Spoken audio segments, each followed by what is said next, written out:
বন্ধুরা, দেখতে পারতেছেন আম গাছে বোল আসছে প্রচুর।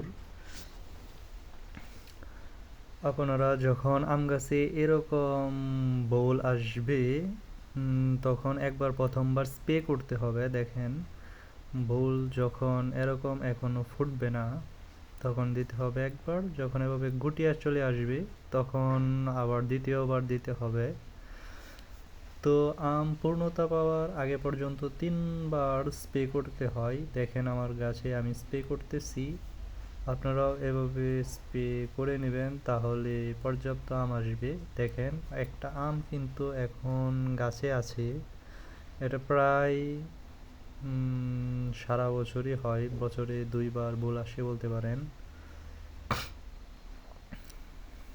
দেখেন গাছে প্রচুর আমের বোল আসছে, আশা করা যায় অনেকগুলাই আম আসবে। দেখেন অনেকগুলা গুটি গুটি আম গাছে দেখা যাচ্ছে।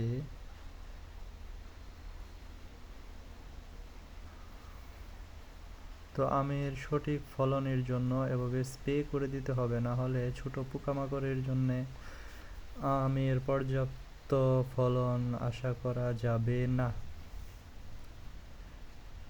দেখেন আমার ছাদ বাগানে আরো অনেকগুলা ফলের গাছ আছে, চলেন দেখা করা যাক।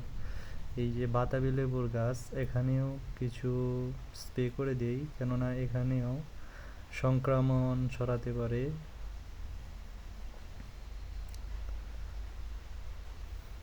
তো আপনারাও চাইলে এভাবে স্প্রে করে নিতে পারেন, এবং আপনাদের কাছে ভিডিওটি কেমন লাগলো তা অবশ্যই কমেন্ট করে জানাবেন। পরবর্তী কিসের ভিডিও দেখতে চান তাও বলবেন।